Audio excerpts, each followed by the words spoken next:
Hello there! Welcome to FlyKnight, a game made by LunaBoy and released January 31st, 2025. It's a classic dungeon crawler type game inspired by games like Kingsfield and the Elder Scrolls II Daggerfall, in which you explore finding spells, weapons, armor, all while being a part-time fisherman. Why are you doing this? Why are you exploring? Well, you are a FlyKnight. Your order is after a powerful witch named Lunamoth, but at night you and the order are ambushed, leaving you almost dead and the order mostly killed, those being alive separated. Now alone, you get a weapon and some armor off the body of a fallen knight and swear to take revenge on Lunamoth. Warning, spoilers for the game. If you want to play FlyKnight spoiler free, which I recommend, it's really good and only $6 on Steam, so do so now. Warning over.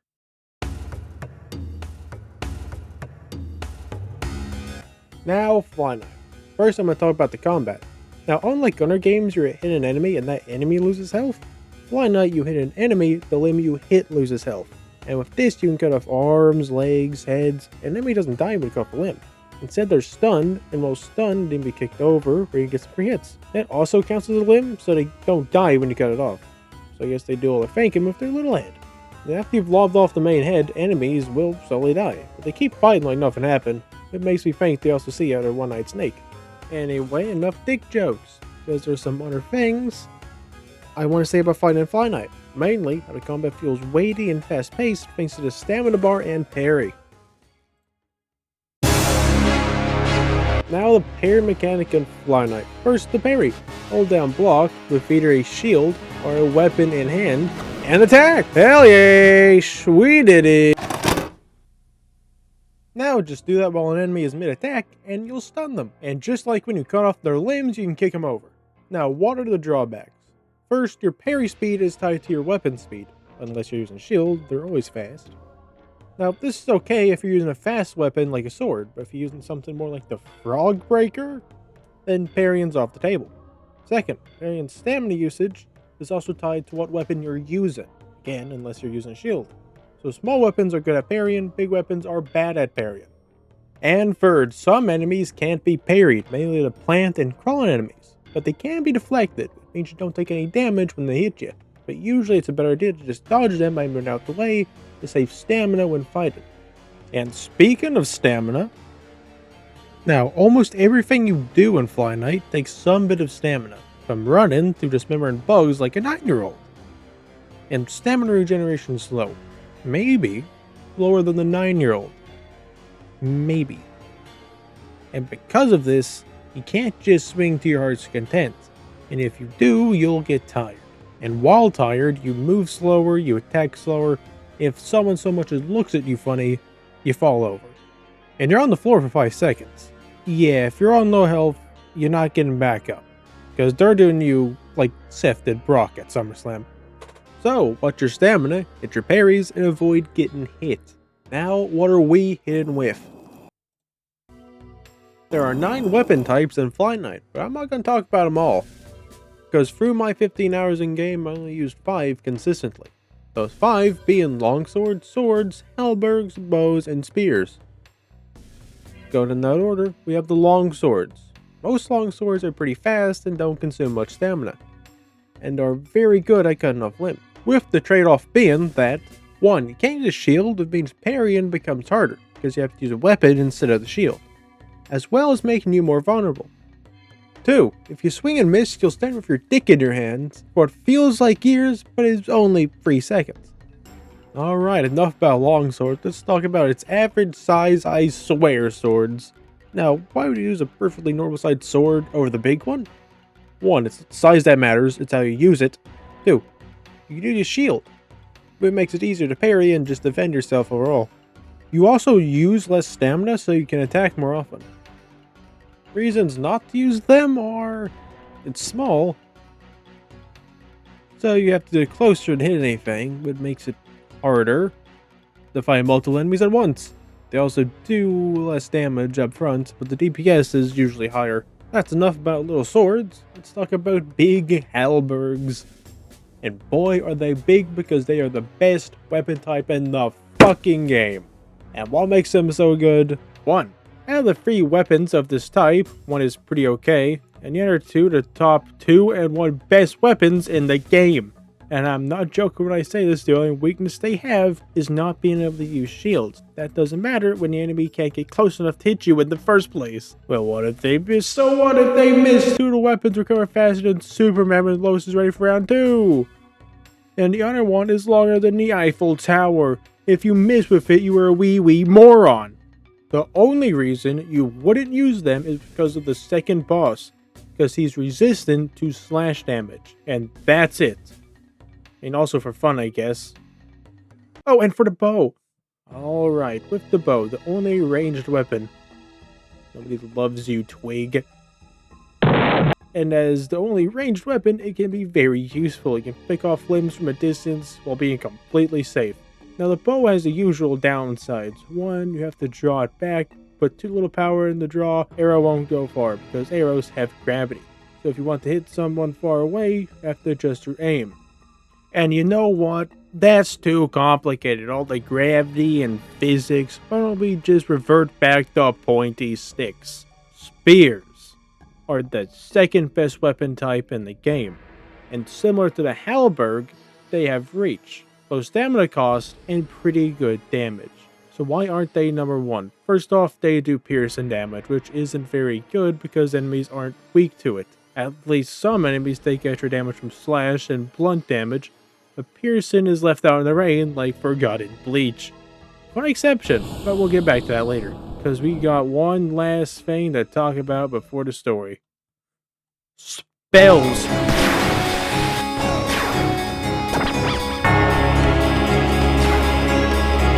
Now, there's lots of spells, so I'm just going to talk about the mechanic instead of anything specific. So, throughout the game, you will find either scrolls, books, or tablets. All of these can be used to cast spells, only difference between them being their weight. Scrolls are the lightest, while tablets are the heaviest. Heavier spells usually deal more damage or have better effects. At the cost of 1 being heavier and stamina regeneration slows down the heavier you are. Sorry for not explaining that earlier. 2, they cost more mana. Now every spell costs some amount of mana. Mana is the blue bar in the top left of the screen, next to health and stamina. Lighter spells like Nature's Spit are better for spamming because they're lower mana cost. Whereas heavier spells like Row of Roots can't be spammed because they're higher mana cost, which makes you think more about how you use them. And with all that out of the way, it's time to talk about the story.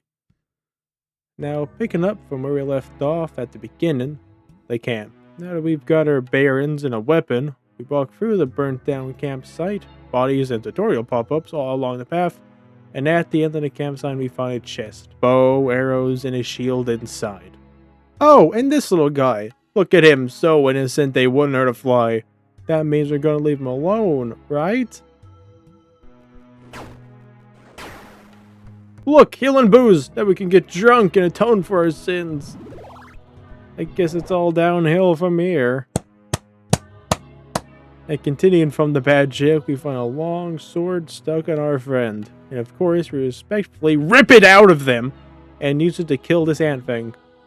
A bit further down the trail, we arrive at a town with 2 enemies. After dealing with the first one, we take a long spear out of the fallen knight. That's the first time we set a long spear in him, yo! Oh, come on, it's not like he's complaining. Alright, now, using the spear, we take out the last ant and hear from the townsfolk.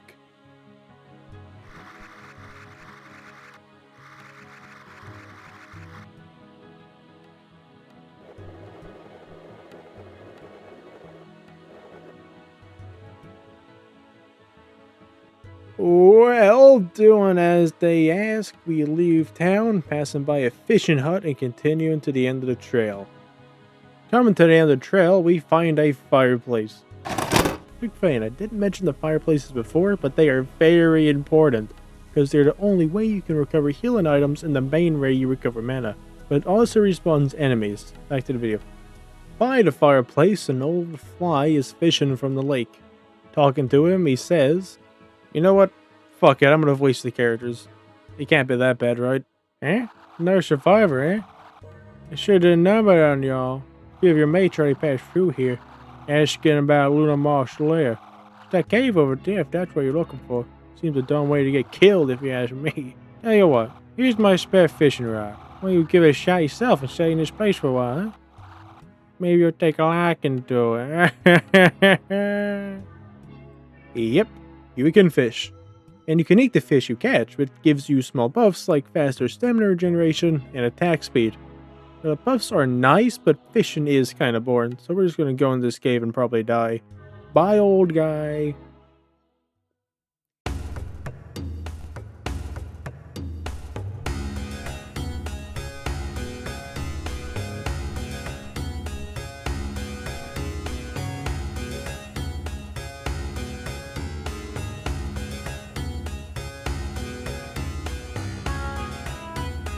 And here we are in the first of 3 areas in the game, the caves. Now, I'm not going to go into depth about the areas, 1, because that takes way too long. 2, I think you should play FlyKnight and explore it for yourself, because it's really fun, and again, FlyKnight's only $5 on Steam. Now, back in the caves, we cross a bridge after breaking a beetle garden is. Enter a small room with a campfire and a filthy vagrant that we talked to. What a terrible bloodbath. I'm so glad at least some of you survived. Here I was hoping the knights had put up a fight. There goes my hopes. Such a shame. Something stank about that ambush. I don't have time for that. I'll keep going just the same. You seem to be doing alright, however. Good for you. Who are you? Don't mind me. I'm just a vagrant taking back something that was stolen from me. Oh, and don't worry, I'm no friends with that treacherous witch. She'll get what's come to her one way or another. Join me in combat, perhaps? You're funny. Sorry, but I'm no fighter, and despite my size, I prefer discretion. Keep doing your thing, though. Good luck, child. After talking to a definitely random hobo, we come to a split path. Both trails lead to the same place. A room full of dead trees with only a single beetle? It's gonna be a walk in the woods. Haha, wait a minute. Trees are alive. The sound of the murderous intent. Fuck you, beetle, and your Vietnam ambush. I'm moving through the caverns. Made into another campfire with somebody resting by it. I'm sure it'll be just as nice as the last one. Great.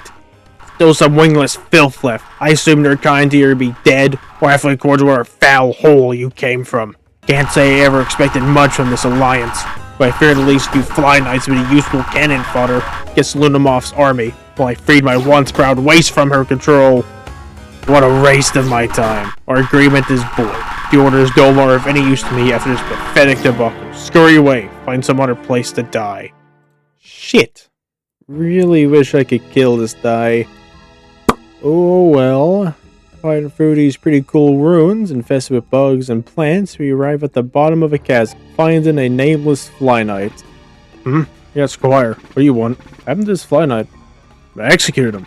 Got him retreated and abandoned his comrades, the filthy rat. A defilement to already disgraced order.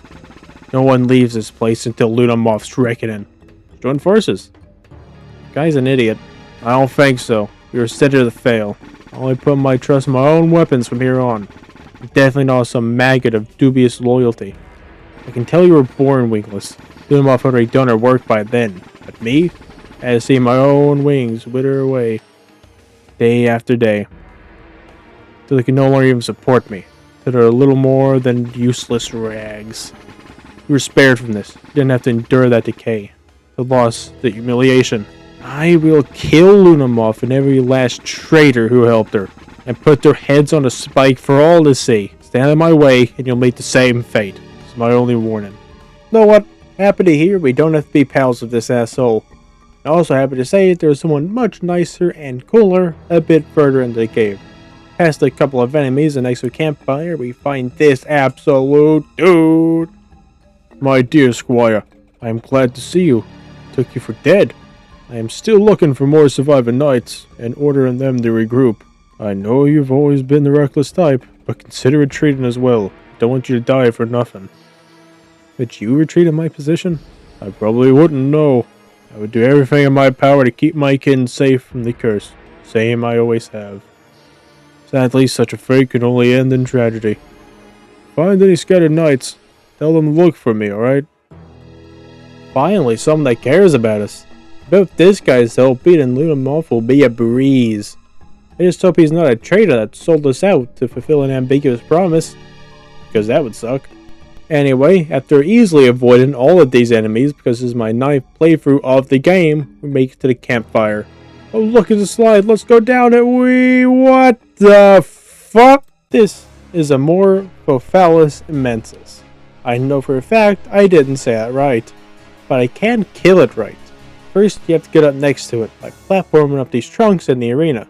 Once we get up there, it starts shooting pellets at us, but if we can avoid those and manage not to fall off, we get close enough to hit it. Then it starts firing bombs at the floor. If you want to dodge them, either back up or try to find a gap in the bombs. The second option, you can keep attacking it, but it's a lot riskier, and you'll have to back up anyway in order to deal with the sweep attack. And after some hacking and slashing, Amorphophallus immensus is no more. And after killing them, a big hole opens up with a reward, which isn't anything special, just the second best weapon and the best spell in the game, which is pretty cool. So we step through the door and head deeper into LunaBoy's lair. On the other side, we jump down some ledges and arrive at the swamp.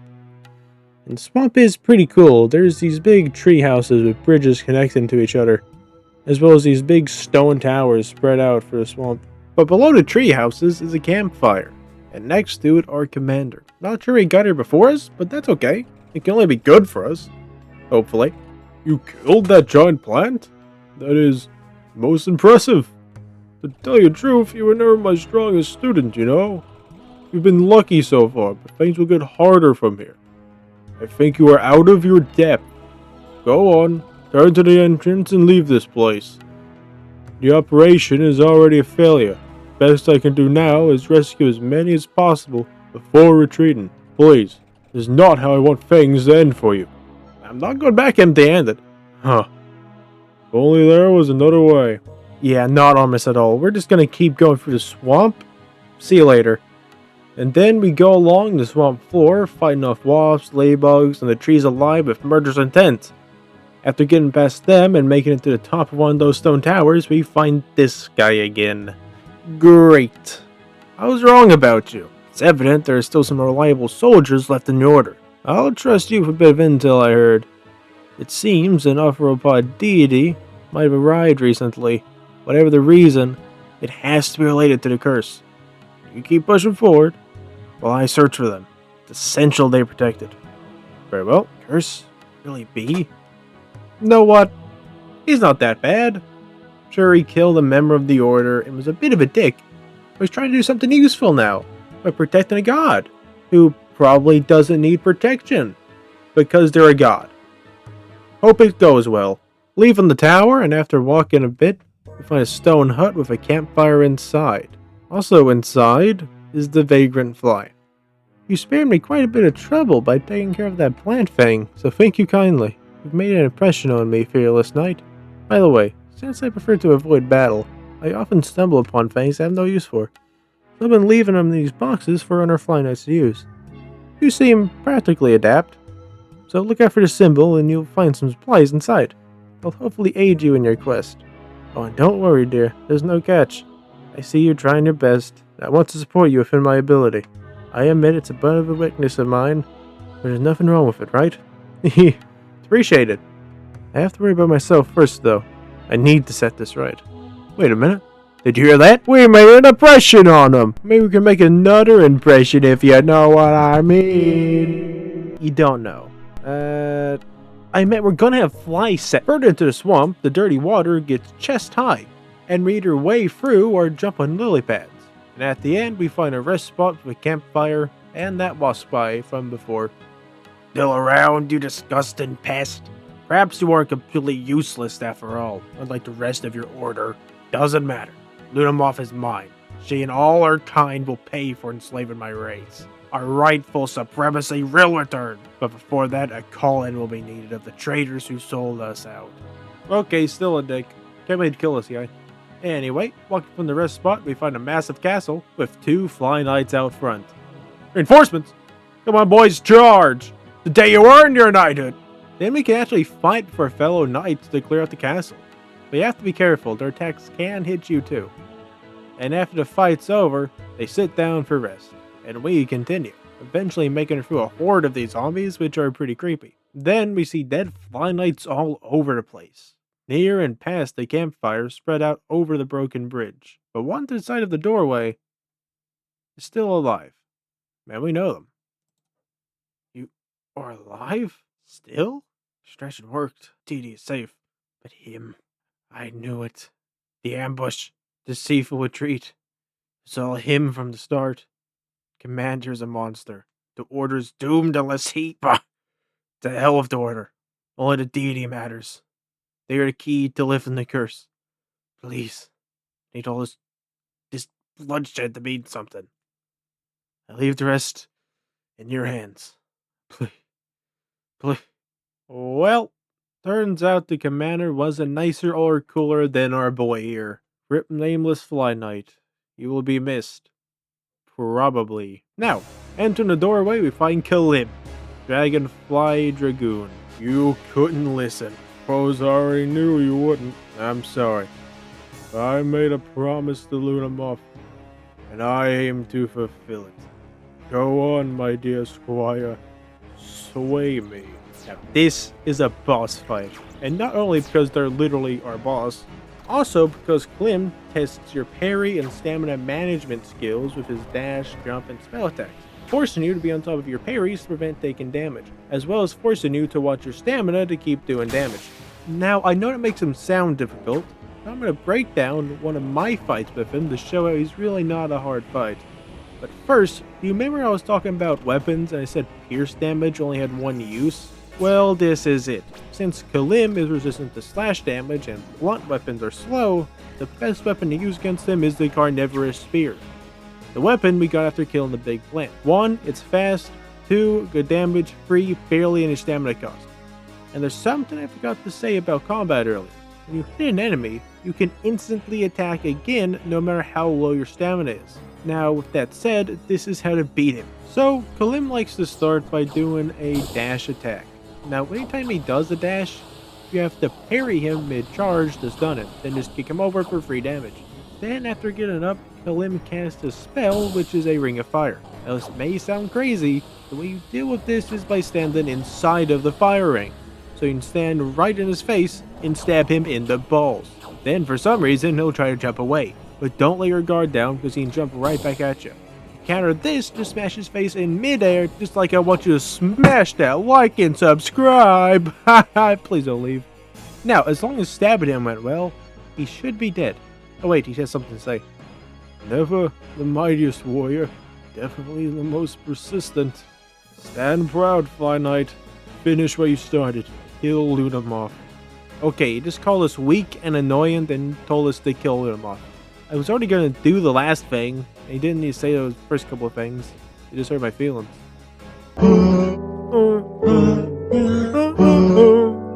Moving into the next room, we find a chest with a reward inside. The reward being the best weapon and armor set in the game. The Serarian Ring and Dragoon set. Equipping them, we enter the final area of the game, the Ruined City. Now, one of the first things you'll notice in this ruined city is the canal splitting the city in half. And since flies can't swim, we gotta find another way around, which is easier said than done with the zombies in nearly every room. But we advance anyway, walking up steps, then moving on, then falling off high walkways, killing these green fucks, or finding the lever, pulling it, and dropping the drawbridge. Now on the other side, we make our way to the rooftops, dealing with more zombies and archers. Progressing to the streets of the ruined city, where we fight through hordes of enemies, eventually making it to another lever, give them a good grab and pull, and the floodgates open. Pause. Causing the water's canal to flow, making the boat in the canal with. Now we can jump on the boats to finally leave Detroit. Fuck you, Detroit. But we don't go far, because we have to jump off and stop some stairs into a LunaBoyGaming is mine to rip to pieces. If you've gotten this far, you've proven the half capable for a third dweller. Unfortunately for you, I've grown tired of your revolting stench. Know your place, vermin. I am very happy we get to kill Heiyoshi. I've been waiting to do this since we met this racist asshole. Eat shit, wasp. Defeated by the likes of you. How humiliating. My race forsaken. Well, maybe if you weren't a dick, we could have helped you. Anyway, we make it to a giant door. Behind it, Lunamoth's last line of defense. Final group of enemies. After either beating them or fleeing the group of enemies, you can catch an elevator down to the final campfire. In front of it, a doorway leading to Lunamoth. And next to the doorway is an injured vagrant. Maybe I should have trusted you to finish this. But I had to try. This is my mess to clean up after all. That wretched day she severed my wings, leaving all of you, my treasured children, flightless. That transgression couldn't stand unopposed. Don't worry about me. Just need a bit of rest. Focus on our mission. Persist and triumph, my dearest scion. Turn us our wings and our dignity. I beg you. Oh, I'm such a fuck up. Yeah, if you didn't put together already, the vagrant fly is the arthropod deity that Nameless Fly was talking about. And I gotta say, how weak is this deity? They lost twice to the same magical moth. Isn't this like Zeus losing to a guy with a gun? It makes no sense. Especially when we were about to beat the hell out of LunaMoth. FlyKnight, I am no fool. I know what I have done. But I have endured the moth's deity's apathy for far too long. I will command the powers of the cosmos, so that even the Archeo Saviors will be powerless against us. This is the only future we can have. Very cool, very cool. Hey guys, want to beat them up? Put on armor of magic resistance and walk her down. That's it. The only damage her attacks can do is magic. So just walk her down and she's fucked. It's over. We win. Fuck you. And with them dead, a hatch opens and we enter. Finding a room full of wings and the fly deity standing in front of their own. With this, my wings will be mended, and my brood finally safe. Couldn't be more proud of you. Once the rest of the rings are returned to their respective begetters, the curse will be gone for good. Lunamoth needed our wings to reshape herself and fly to the moon, where the moth deity lives, to replace her and attain cosmic powers for her own ambitions. Unfortunately, this isn't over yet. The weapon she used to mutilate us was of Archeo Savior origin. Nothing else could have damaged us so. Which means someone else put her up to this, and all of her pods are still in danger. That will have to wait for now. Go on, dear FlyKnight. Join your siblings. Reunite and prepare for the fights that are yet to come. No doubt, we'll be facing challenges of enormous magnitude in the following age. And with that sequel bait, the fly deity takes her wings and leaves. Welp. That was... Wait, what's this orb? Ah! Hi! Thanks for watching the video. If you want to see more, subscribe. If you don't. If you liked the video, like it. If you didn't, dislike it. No one can see it anyway now since YouTube removed that a few years back. Pretty bad decision. But yeah, goodbye.